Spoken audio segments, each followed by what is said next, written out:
Kevin was a shining star in his family. He was handsome, with a smile that could light up a room. He had a very good job in a big office in Lagos, Nigeria. His parents, John and Sarah, were very proud of their only son. They were rich and lived in a very big house. Everyone who knew Kevin liked him because he was kind and friendly. Kevin was in love with a woman named Karen. Karen was beautiful and slim. She was a model who wore lovely clothes and walked like a princess. Kevin and Karen were very happy together. John and Sarah were excited to meet Karen properly. They planned a big family dinner to introduce her to all their relatives. Kevin was so happy. He thought his life was perfect. A week before the big dinner, John said, "Son, before we introduce Karen, we must visit the old prophet in the village. He has blessed our family for many years. We need his prayer for your future." Kevin agreed. He respected the old prophet, even if he thought some of his prophecies were old-fashioned. So, they traveled to the small village where the prophet lived. The prophet was very old and blind. His eyes were closed, but he seemed to see things others could not. He placed his wrinkled hands on Kevin's head to pray.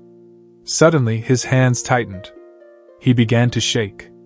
"My son," the prophet said, his voice rough and strong, "I see a great danger in your future. I see your father's business falling like a tree in a storm.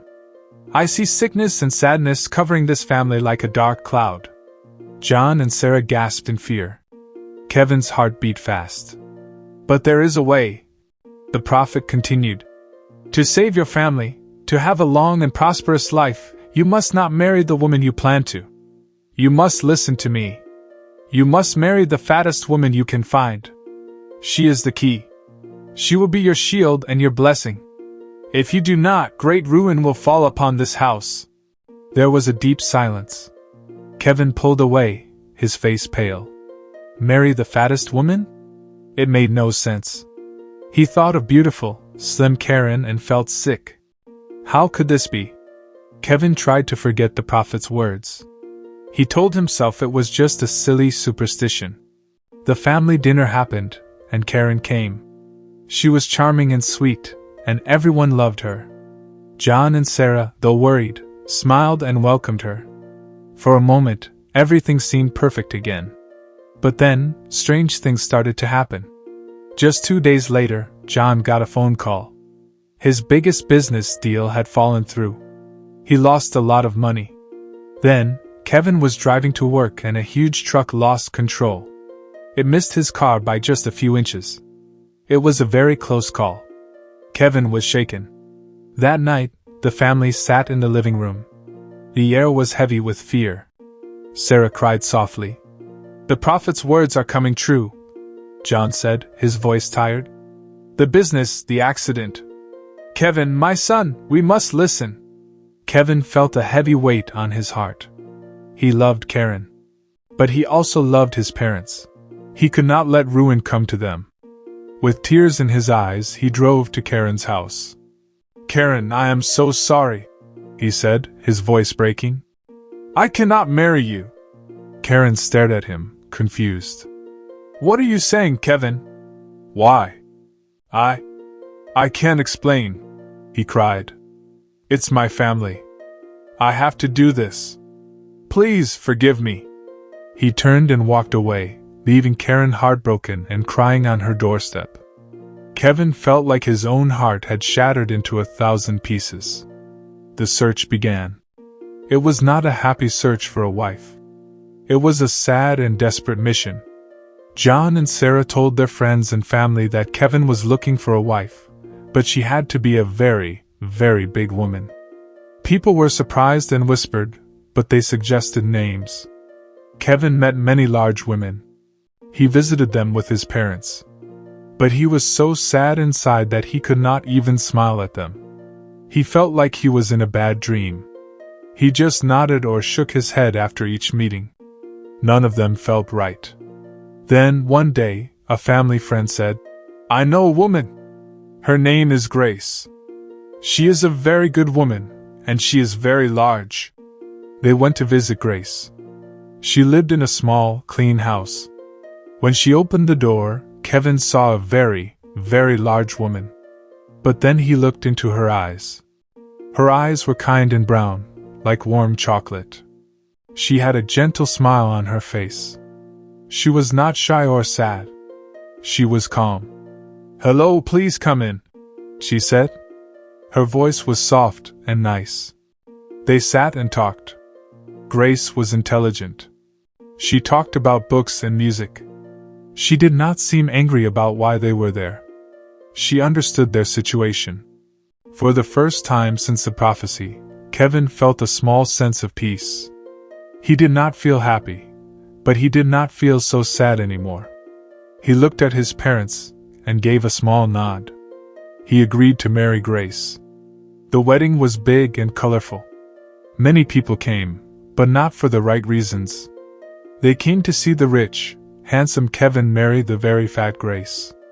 People whispered and laughed behind their hands. Some pointed.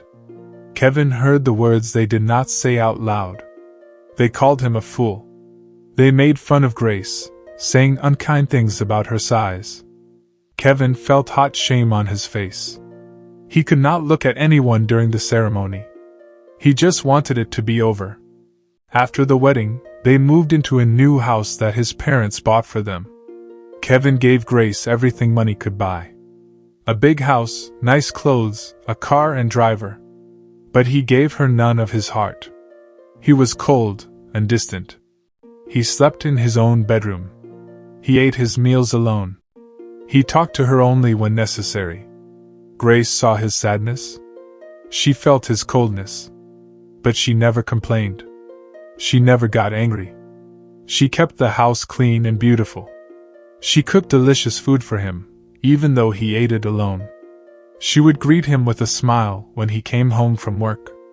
She was a good wife, hoping that one day, her husband would see her for who she was, not for how she looked. Months passed. Just as the prophet had said, John's business started to recover. Money started to flow again. The family was safe from ruin. But Kevin was still a prisoner of his own sadness. He came home from work every day with a frown. One day, he had a very bad day at the office. Everything had gone wrong. He came home tired and angry.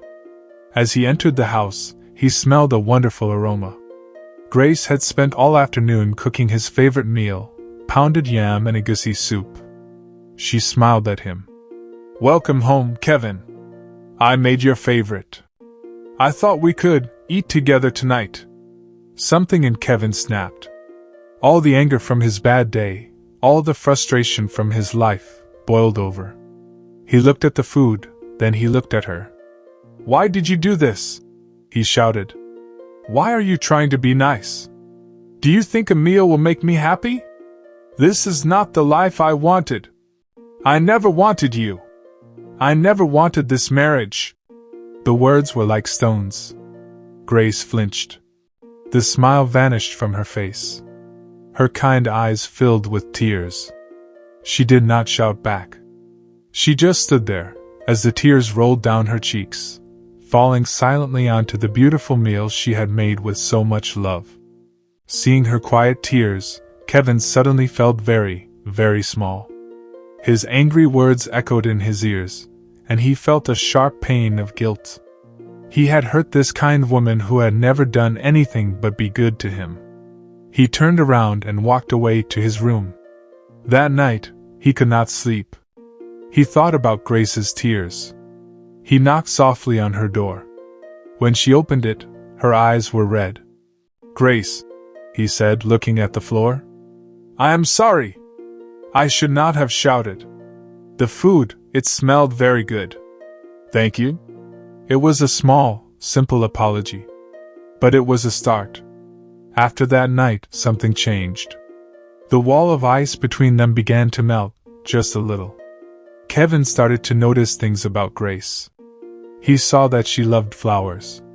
Behind their house, she had a small garden where she grew beautiful roses and lilies.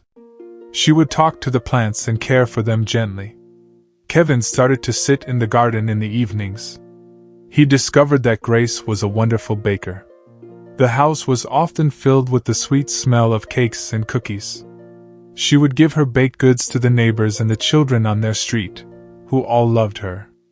One day, he saw a notebook on the table. He opened it and saw that Grace wrote stories for children. The stories were about kindness, bravery, and loving yourself. They were beautiful. He started to talk to her. He asked about her garden. He tasted her cakes and told her they were the best he had ever eaten. He asked about her stories. Grace was shy at first, but then she began to talk. She was very wise. She also had a funny sense of humor, and would tell jokes that made Kevin laugh for the first time in a year. Kevin was amazed. He realized that inside the large body that everyone made fun of, lived a brilliant, beautiful, and loving soul. He began to enjoy coming home. He started to eat dinner with her. They would talk and laugh for hours. He was no longer seeing a fat wife. He was getting to know Grace. Kevin was falling in love with his wife. He truly was. He started to hold her hand. He bought her gifts not out of duty, but out of love. He loved her kind heart, her intelligence, and her gentle spirit. He finally understood that the prophet was right. Grace was a blessing. Just then, his past came knocking.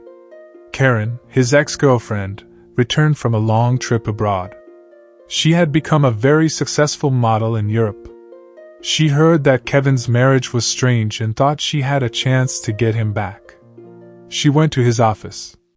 "Kevin," she said, looking as beautiful as ever, "I heard you were forced to marry that large woman. I still love you. Leave her. We can be together now. You don't have to live this lie anymore." Kevin looked at Karen. He remembered how much he had loved her.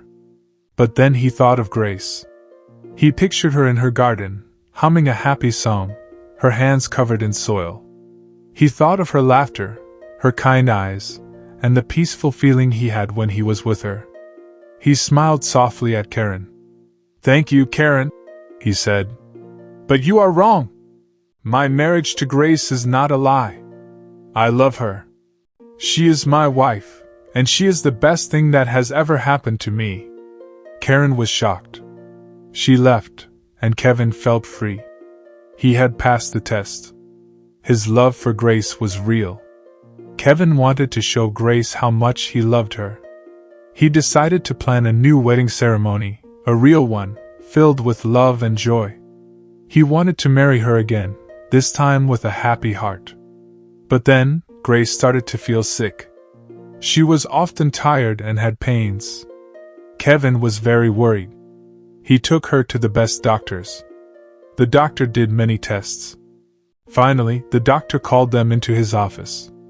"Grace," he said kindly, "you have a sickness that is made worse by your weight. Your heart is working too hard. To save your life, you must lose weight.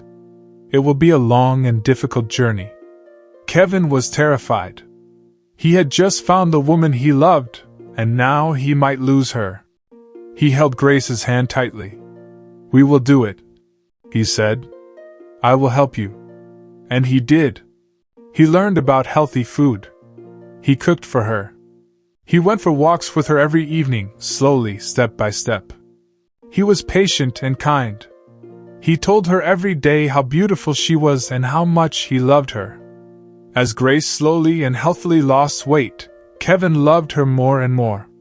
He was not loving her for her size. He was loving her for her strength, her courage, and her beautiful heart. One evening, after a long walk, they were sitting in the garden. Grace turned to him.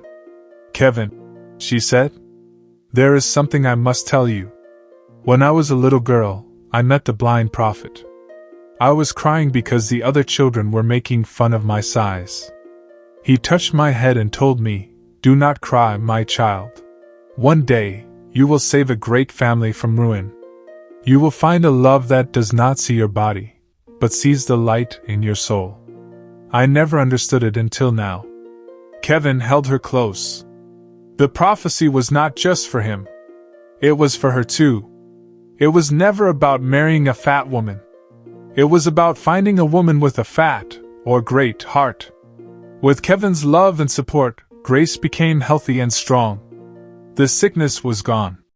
She had lost a lot of weight and was now a smaller, healthier woman. But to Kevin, she was the same Grace. Her eyes were still kind, her smile was still gentle, and her heart was still the most beautiful thing he had ever known. Kevin then revealed his surprise. He had planned their new wedding.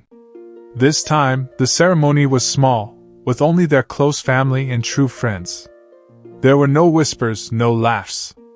Only happy smiles and tears of joy. Kevin wore a big smile. Grace wore a beautiful white dress. They stood in front of their friends and family, holding hands. "Grace," Kevin said, his voice full of love, "I marry you today not because of a prophecy, but because of my love for you. I love your kind heart. I love your beautiful soul. You are my best friend and the love of my life." Grace cried happy tears. "Kevin, you saw me when no one else did. You taught me what true love is. I love you with all my heart." They exchanged vows and kissed. It was the true beginning of their life together. Years later, Kevin and Grace lived in a home full of love and laughter. They had 2 beautiful children who they taught to be kind and to never judge people by how they look. Grace's garden was the most beautiful in the whole town, and her children's stories were published in books. Kevin often thought about the prophet's words. He now understood the true lesson. True love is not about how a person looks on the outside. It is not about being slim or fat, tall or short. True love is about the beauty of a person's heart, their kindness, their spirit, and their soul. The prophecy had guided him to a woman with a heart so large it could save his entire family. He found his true life and happiness not by following the words blindly, but by learning to see with his heart. And in the end, that was the greatest blessing of all. Always look for the beauty in a person's heart, not their body. True love sees with the soul, not with the eyes. A kind and loving heart is the most beautiful thing in the world. If this story touched your heart, please like and share it with your friends and family. Let us spread the message of true love and kindness. Comment below, and tell us what you learned from Kevin and Grace's story.